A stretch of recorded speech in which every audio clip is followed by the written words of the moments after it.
لے کے آئے ہیں اور جس طرح انہوں نے الیکشن کروایا ہے، ابھی قانون اور آئین کی بدترین خلاف ورزی کر رہے ہیں۔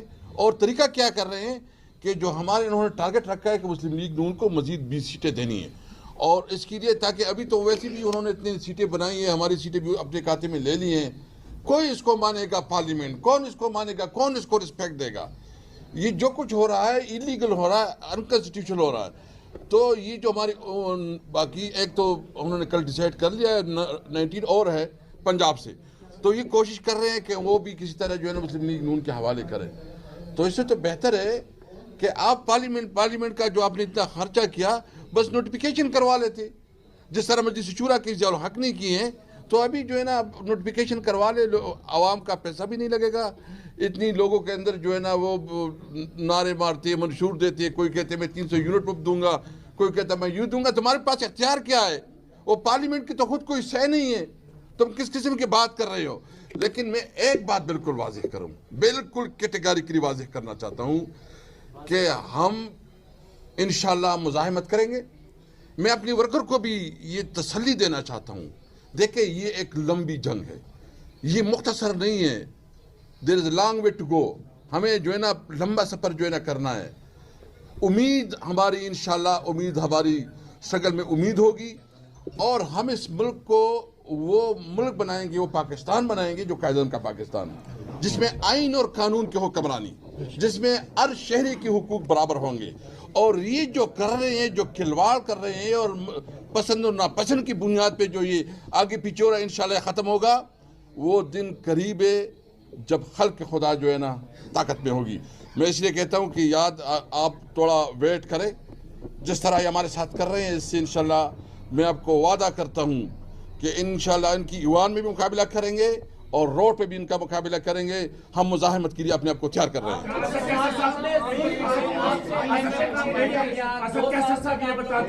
بنیادی طور پہ کیونکہ اس وقت پارلیمنٹ رماور آپ پروگرام اجلاس ہو گیا، آپ کی صدارت میں صدر پاکستان ڈاکٹر عارف الوی صاحب آخری اجلاس سے خطاب کرنے آئے۔ جو منظر تھا وہ سب کو یاد ہے، ریکارڈ پہ موجود ہے۔ صدر پاکستان آصف علی زرداری جلد پارلیمنٹ کے مشترکہ اجلاس سے خطاب کرنے والے ہیں۔ پاکستان تحریک انصاف کا جو مینڈیٹ چور کا یہ موقف ہے، اس موقع پر پارلیمنٹ کے مشترکہ اجلاس کے موقع پر آپ کا کیا موقف ہوگا؟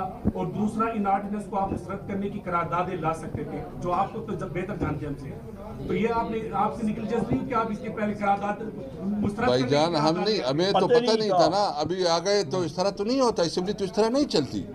اور ہم نے ہمیشہ کیا ہے، جب ہم کوئی قانون لے کے آتے تھے ہم اپوزیشن کو اعتماد میں لیتے تھے، اور یہ پارلیمنٹ کا پروگیٹو ہے کہ وہ اس کو دیکھے، وہ اس کو سمجھے، اس کے اوپر بات کرے، باس ہو جائے۔ اس طرح کبھی نہیں ہوا۔ ہم اس دن بھی بھرپور احتجاج کریں گے۔ ہم بالکل مانتے ہیں یہاں جو ہے نا مینڈیٹ چور بیٹھے ہیں، یہاں جو ہے نا فارم 47 والے بیٹھے ہیں، ہم ان کو نہیں مانتے، اور آپ کو یہ یقین دہانی کرتے اگر کسی کی غلط فہمی ہے کہ ہم پیچھے ہٹیں گے یا ہماری کوئی پریشر آئے گا، دباؤ ہوگا، نہ ڈریں گے نہ پیچھے ہٹیں گے، انشاءاللہ مزاحمت کریں گے۔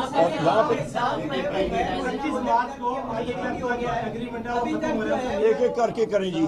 مرحوم صاحب، پہلا اجلاس جو ہے وہ غیر مدت تک ملتوی بھی ہو گیا اور ابھی تک اپوزیشن لیڈر کا کوئی فیصلہ نہیں ہوا۔ آج بھی کہا گیا کہ اسکروٹنی کا عمل جاری ہے۔ جیسر صاحب آپ یہ بتائیے گا، آپ اسپیکر ہیں، کیسی اسکروٹنی ہوتی ہے، یہ اس کے اوپر اتنی دیر کیوں لگ رہی ہے؟ میں تو کہتا ہوں کہ یہ بہت نامناسب ہے۔ اپوزیشن لیڈر بیسیکلی جب الیکشن ہوتا ہے پرائم منسٹر کا، تو جو پرائم منسٹر بن جاتا ہے وہ پرائم منسٹر، جو اس کے مقابلے میں ووٹ لے لیتا ہے تو پبلک میں ہو جاتا ہے کہ وہ اپوزیشن لیڈر ہو جاتا ہے۔ میں سمجھتا ہوں کہ اسپیکر صاحب جو ہے نا اس میں اگر ڈیلنگ ٹیکٹکس کر رہے ہیں تو وہ نامناسب ہے۔ ان کو امیڈیٹلی جو ہے نا اپوزیشن لیڈر کا جو ہے نوٹیفیکیشن نکالنا چاہیے۔ وہ اسکروٹنی پروسیس ایز سچ بہانا ہے، ان کو امیڈیٹلی آئین اور قانون کے مطابق امیڈیٹلی ان کو نوٹیفائی کرنا چاہیے۔ ایگریمنٹ ہے وہ 31 مارچ کو ختم ہو رہا ہے، اس سلسلے میں آپ سے کوئی رابطہ کیا گیا یا کوئی خط آپ نے پھر لکھا ہے؟ عمر صاحب، نہیں جی، آئی ایم ایف کے ساتھ ہمارا کوئی رابطہ نہیں ہوا۔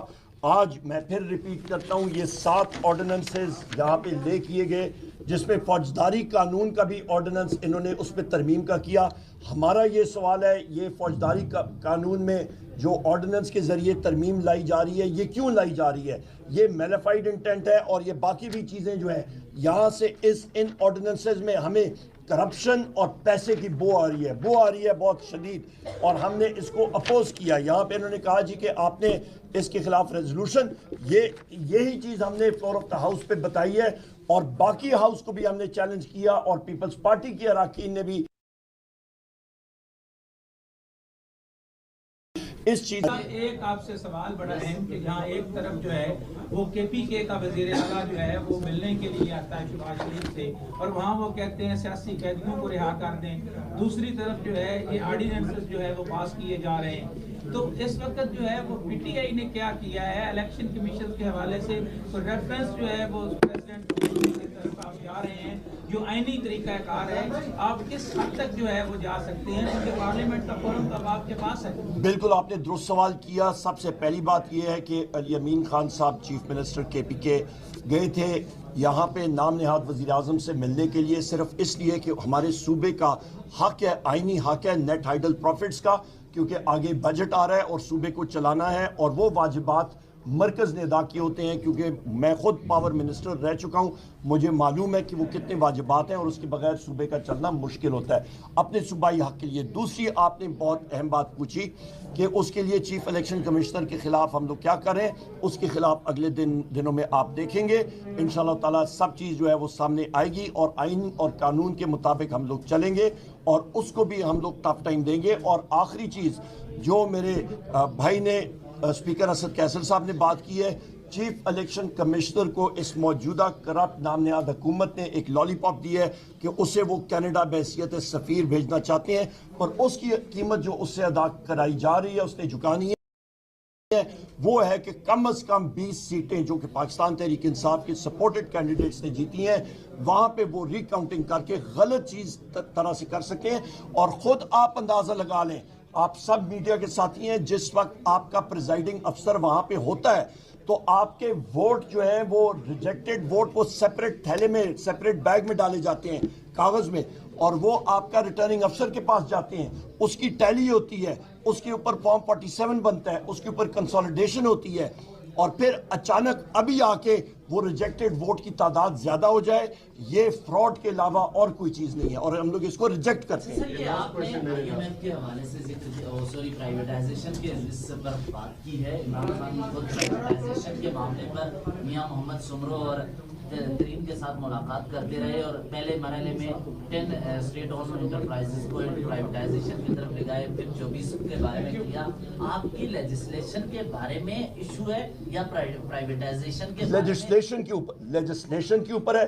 جس طرح کہ رات کی تاریکی میں آپ ذرا ریکارڈ میرا دیکھ لیجیے گا، یہاں پہ میں ان دی انٹرسٹ آف ٹائم آپ کو پڑھ کے نہیں سناتا. بنیادی طور پہ جو حکومت کرنے جا رہی ہے وہ ترمیم کرنے جا رہی ہے کہ اس ادارے کا بورڈ یا وہ لوگ، ان کی مرضی ہوگی کہ کیا وہ کچھ کریں.